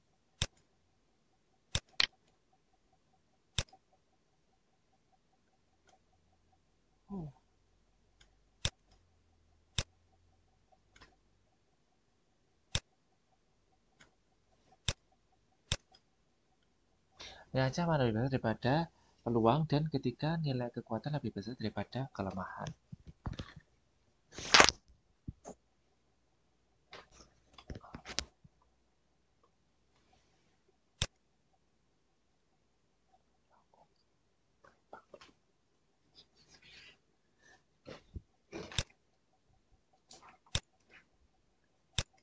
Nah, perusahaan yang ada di kuadran 1 itu seharusnya menerapkan strategi pertumbuhan sesuai dengan kekuatan. Jadi kan karena dia peluangnya dan kekuatannya bagus, jadi kita harus didorong supaya terus bertumbuh. Di kuadran 2, dia diharapkan memiliki strategi stabilisasi. Kenapa? Karena diharapkan dia mampu mengurangi kelemahan. Tapi karena dia masih punya peluang, ya sudah, masih bisa ada harapan. Sehingga boleh distabilisasi.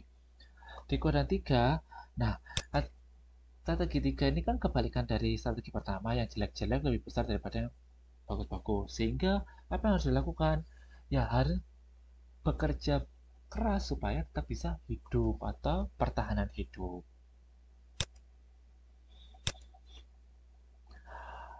Kemudian strategi kuadran 4 diharapkan menggunakan strategi diversifikasi. Nah, diversifikasi karena dia ini sebenarnya memiliki kekuatan, tetapi persis seperti yang budidaya jamur tiramnya Mas Anang, dia memiliki jamur tiramnya memiliki kekuatan, tetapi ancaman bisnisnya itu banyak. Maksudnya peluang pesaing bisnisnya ini banyak. Nah, supaya bisa berbeda dengan para pesaing, apa yang harus dilakukan? Yaitu melakukan diversifikasi dan inovasi produk. Nah, tuh. Langkah menyusun matriksnya, kita langsung saja menuju ke studi kasus. Jadi, di sini studi kasusnya adalah ada sebuah toko eceran namanya Ahrami. Nah, dia ini menjual kebutuhan perlengkapan ibadah dan busana muslim. Pada tahun 2005, toko Ahrami ini menyusun strategi bersaing yang diperlukan untuk 5 tahun ke depan. 5 tahun yang lalu, kinerja bisnis Ahrami ini membaik dibanding 5 tahun lalu. Kenapa bisa dikatakan membaik? Karena dilihat dari laba dan pangsa pasar yang dikuasai. Namun, tingkat pertumbuhan penjualan 2 tahun terakhir ini mengalami penurunan dibanding 3 tahun sebelumnya. Nah, kira-kira bagaimana kita membantu toko eceran Arami ini? Nah, yang pertama, manajemen ini perlu membuat daftar indikator dari variabel lingkungan eksternal dan internal. Tetap eksternal dan internal. Nah, jadi dipilih indikator eksternal dan internal yang mempengaruhi perusahaan dalam 5-15 tahun mendatang.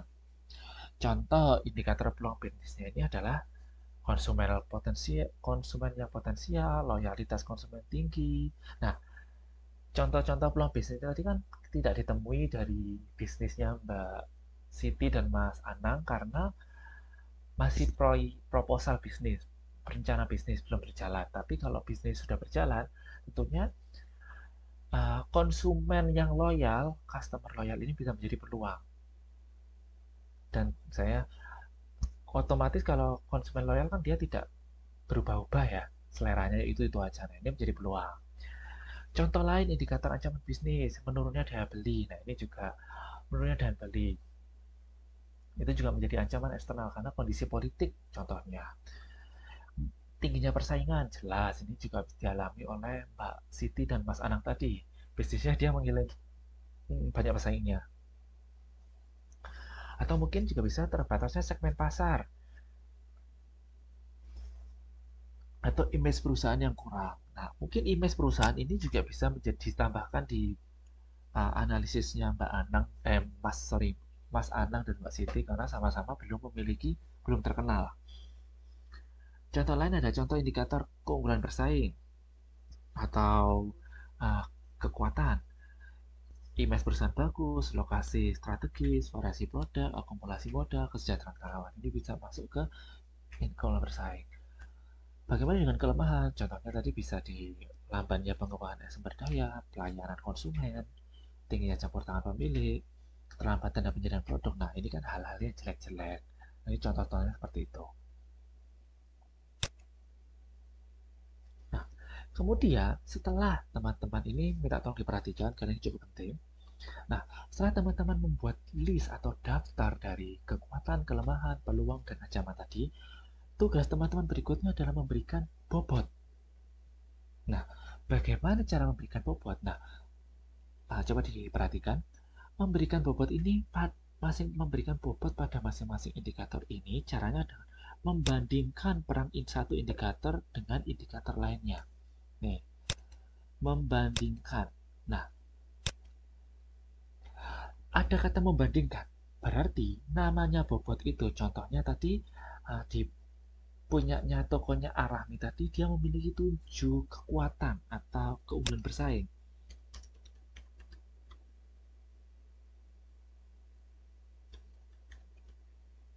Nah, apa saja ada kekuatannya tadi? Ada image perusahaan, lokasi, variasi produk, akumulasi modal, kesejahteraan karyawan, loyalitas karyawan, dan segmentasi pasar. Ini contoh kekuatan dari bisnis Arahmi. Nah, kalau dari bisnisnya Mbak Siti dan Mas Ana tadi kan nggak terlalu banyak. Yang namanya bobot ini kan membandingkan peran satu indikator. Namanya membandingkan itu, ingat, totalnya tuh harus 100%. Totalnya harus 100%. Jadi, image perusahaan, dikira-kira image perusahaan itu saya kasih bobot 0,2. Lokasi, saya beri bobot 0,2. Variasi produk, saya beri bobot 0,15. Akumulasi modal, saya beri bobot 0,05. Nah, dari 7 indikator ini, bobotnya kalau dijumlah harus 100%. Paham ya? Namanya bobot itu jumlahnya harus 100%. Kenapa? Karena kita membandingkan peran satu indikator dengan indikator lainnya. Misalnya, saya tadi pakai punyanya Mas Senang nih. Kekuatan bisnisnya ini bobot. Kita berbicara mengenai bobot ya. Contohnya, harga jamur. Saya beri 0,25 bobotnya.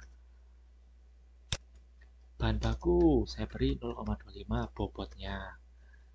Bantuan dari Kementerian Koperasi, saya beri 0,25. Paten budidaya, saya beri 0,25. Nah, totalnya bobot dari kekuatan bisnis dari Mas Anang ini 100%. Mungkin teman-teman bertanya, Pak, ini kira-kira atau bagaimana? Nah, sebenarnya ini adalah kira-kira atau subjektif. Nah, untuk menghindari ini, makanya teman-teman ketika memberi bobot ini juga harus dikonsultasikan atau dimeetingkan dengan kolega bisnis. Nah, intinya untuk membuat bobot ini, pemberian bobotnya itu harus ketika dijumlah harus 100%. Mas ini paham ya? Nah, berikutnya, setelah teman-teman memberikan bobot ini tidak hanya untuk satu kekuatan ya, tapi kelemahan juga diberi bobot, peluang bisnis juga diberi bobot, ancaman diberi bobot. Jadi semua list tadi itu diberi bobot. Nah, selanjutnya setelah memberi bobot, tugas teman-teman itu adalah memberi nilai indikator. Nah, namanya nilai ini berdasarkan skor. Nah, skor ini contohnya terserah bisa memberi skor antara 1 sampai 5 atau 1 sampai 10 boleh, 1 sampai 100 boleh. Nah, umumnya itu 1 sampai 5 atau 1 sampai 10. Umumnya seperti itu. Nah, namanya skor itu juga dikira-kira dengan pertimbangan yang matang dan objektif, tapi nilainya tidak harus 100%. Berbeda dengan bobot. Kalau bobot, jumlahnya semua harus 100%.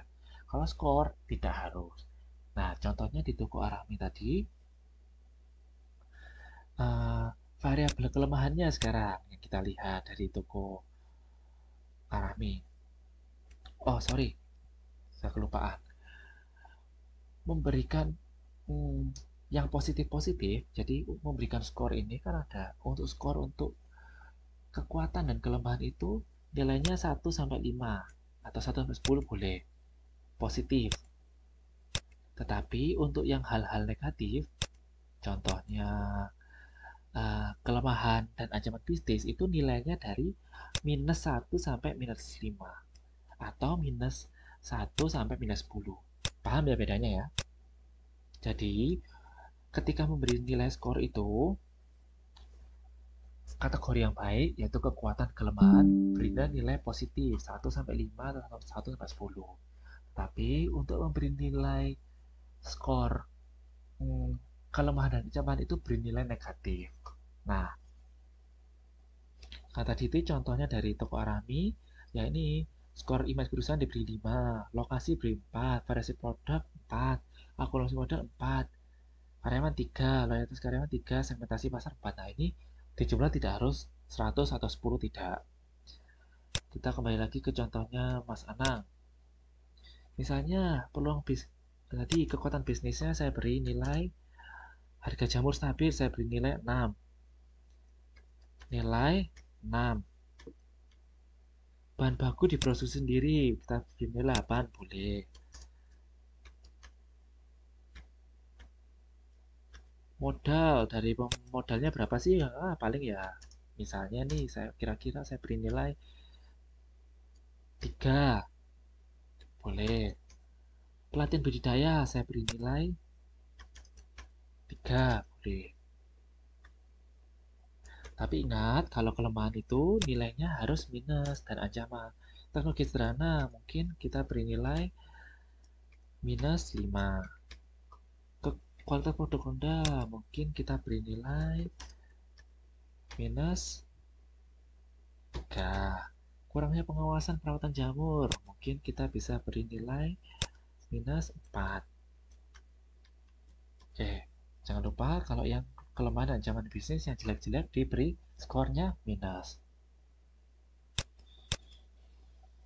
Nah, setelah memberi bobot nilai, kemudian langkahnya adalah mengalihkan atau kita sebut dengan nilai tertimbang. Apa itu nilai tertimbang? Nilai tertimbang itu adalah perkalian dari bobot dikali nilai masing-masing indikator. Nah, ini berarti nilai bobot kan udah, jadi dikali.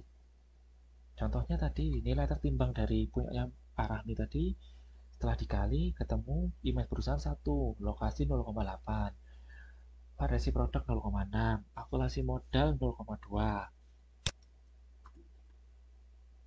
kesejahteraan 0,3, loyalitas karyawan 0,3, dan segmentasi pasar 0,4. Nah, Kalau teman-teman punya buku, silahkan dilihat di tabel 5.2.1.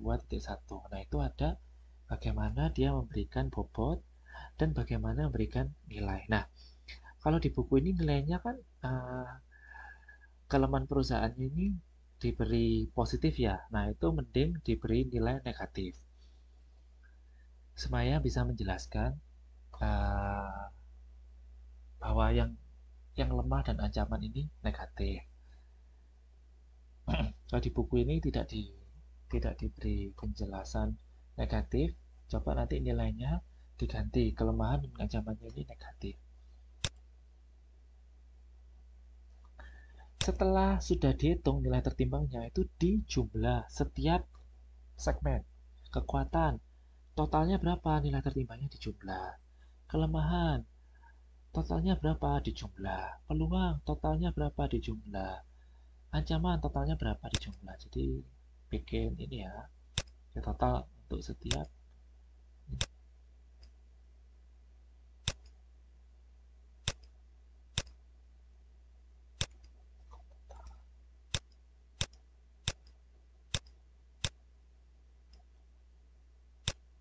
totalnya itu jangan lupa dijumlah.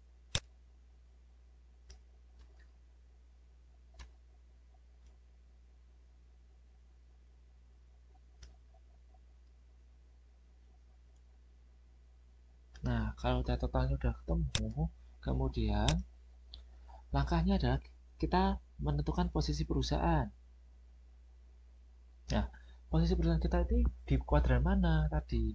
Kuadran 1, kuadran 2, kuadran 3, atau kuadran 4. Nah, caranya untuk menentukan posisi perusahaan adalah kita hitung selisih nilai tertimbang antara selisihnya. Jadi, kekuatan dikurangi kelemahan dan peluang dikurangi ancaman. Jadi, yang baik dikurangi yang jelek. Kalau hasilnya tadi itu kembali lagi ke syaratnya tadi, kalau yang bagus-bagus lebih besar daripada yang jelek-jelek, dia masuk di pertumbuhan. Kalau jelek-jelek hasilnya lebih banyak daripada yang bagus-bagus, masuk ke kuadran 3. Nah, kalau yang peluangnya lebih besar daripada ancaman, tapi kelemahan lebih besar daripada kekuatan, di kuadran 2 dan sebaliknya. Nah, itu caranya menentukan di mana posisi kuadrannya. Nah, ini saya tulis lagi. Jika selisih antara kedua nilai positif, maka ada di kuadran 1. Kalau selisih antara peluang lebih besar daripada ancaman dan kekuatan lebih besar daripada kelemahan, maka di posisi kuadran 2. Kalau selisih kedua nilai tersebut negatif, maka ada di kuadran 3. Jika nilai peluang dan lebih kecil daripada ancaman dan kekuatan lebih besar daripada kelemahan, maka ada di kuadran 4. Nah, ini dikurangi seperti ini. Nah, ditulis nilai tertimbang kekuatan dari hasil tadi berapa? 4. Dari hasil berapa tadi? 4. Tulis di sini 4. Nilai tertimbang kelemahannya berapa? 2,45. Jadi kekuatan dikurangi kelemahan, hasilnya 1,55. Nah, ini tandanya positif. Berarti dia selisih positif. Begitu juga dengan peluang. Kalau misalnya peluangnya ini positif, kemudian ancamannya ini dikurangkan. Nah, ternyata hasilnya masih positif. Nah, berarti kan dari hasil selisihnya ini dua-duanya positif. Sehingga kalau positif-positif ada di kuadran mana? Yang bagus-bagus lebih besar daripada yang jelek-jelek. Jadi posisi toko Arahmi ini di mana? Di kuadran 1 atau kuadran pertumbuhan. Bisa jadi nanti posisi perusahaannya, bisnisnya Mbak ada di sini, ada di sini, ada di sini. Nah, bisa. Nah, tapi kalau dari contoh ada di kuadran 1. Nah, jadi itu ya. Nah, ketika nanti udah tahu kuadrannya itu ada di kuadran mana, kita bikin strateginya. Nah, ini yang saya bilang tadi bahwa strategi untuk matriks 4 kuadran ini tidak perlu ditulis, tapi kalau analisis tools, setiap strategi harus ditulis. Nah, kalau ini berdasarkan posisi bisnisnya itu ada di kuadran mana. Kalau ada di kuadran 1 ya udah tulis saja. Nah, perkembangannya nanti aplikasi SWOT 4 kuadran ini tidak hanya digunakan untuk posisi unit bisnis strategi, tapi juga bisa dikembangkan untuk misalnya berbicara pada lini bisnis yang lebih rendah, contohnya untuk permasalahan internal di manajemen operasional, manajemen pemasaran, SDM, keuangan, dan lain-lain. Nah, kelemahannya mungkin seperti saya bilang, karena ini dikerjakan oleh pihak internal, maka harus harus objektif, tidak boleh subjektif, sehingga jangan berusaha sekeras mungkin untuk memaksa menempatkan perusahaan atau bisnis teman-teman ini di kuadran 1. Ya kalau memang ada di kuadran 3 ya nggak apa-apa, terima aja. Tapi kita nanti akan membuat strategi supaya bisa menggerakkan dari kuadran 3 ke kuadran 2 misalnya seperti itu. Jadi harus jujur. Caranya tadi harus konsultasi mungkin dengan konsultan bisnis, kolega, tutor, ya dengan orang-orang berpengalaman. Tuh. Nah itu yang bisa saya sampaikan pada sore hari ini. Jadi teman-teman sini sudah belajar mengenai bagaimana membuat matrik 4 kuadran, TOWS dan 4 kuadran, SWOT 4 kuadran. Nah, mungkin ada yang ingin ditanyakan dalam membuat matriks. Jangan lupa tugas duanya. Jangan lupa tugas duanya dikumpulkan. Tugas 2 bukannya sudah ya, Pak? Tugas 2 yang sudah mengerjakan ya sudah. Yang belum. Ini Bapak kasih perpanjangan waktu sampai tanggal 16. Nah, 16 kan besok. Ya, 15, 16 ya. Bolehlah 16. Itu maksudnya saya ngatur di LMS-nya itu 15.00. Jadi nanti tengah malam. Jadi kan itu masuk tanggal 16 ya. Tanggal batasnya itu hari ini jam 12 malam. Nah, itu kan masuk tanggal 16. Kayak gitu. Kirain Bapak mau ngasih tugas 2 lagi. Enggak. Tugas 3-nya udah saya post juga ya, jadi bisa langsung dikerjakan daripada nanti numpuk. Yuk, mungkin ada waktu 10 menit ada yang ditanyakan atau mau yang mempresentasikan tadi hasil analisis SWOT 4. Analisis TOWS tadi boleh. Mau tanya boleh. Saya pusing Pak, itu menyusun matriks tuh emang harus dihitung nilai-nilainya kayak gitu ya Pak? Iya harus, kalau untuk metode ini ya harus.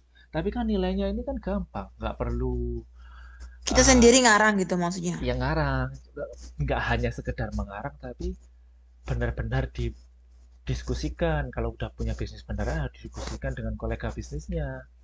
Nah, tapi seperti yang bilang tadi, untuk bobot, yang seperti teman-teman lihat ini, untuk bobot, itu nilainya harus 100%. Di total ini harus 100%. Kalau nilai, boleh, bebas. Tapi jelas range-nya. 1-5 atau 1-10. Kayak gitu. Baru nanti nilai tertimbang ini bobot dikali nilai. Ini kan matematika sederhana. Bukan matematika yang susah. Tuh. Sebenarnya hasil untuk nilai untuk perhitungan metrik 4 kuadran ini lebih kredibel, lebih dapat dipercaya sebagai acuan daripada yang TOWS. Tapi yang TOWS tadi lebih sederhana memang, karena nggak ada perhitungannya. Seperti itu. Untuk latihan mungkin TOWS itu untuk pemula TOWS sih. Makanya tadi saya minta teman-teman, yuk bikin TOWS yang lebih gampang. Tuh. Ada lagi yang ingin ditanyakan? Atau mungkin ada yang mau mempresentasikan ini? Lumayan dapat tambahan 1 poin untuk nilai keaktifan dan nilai tugas.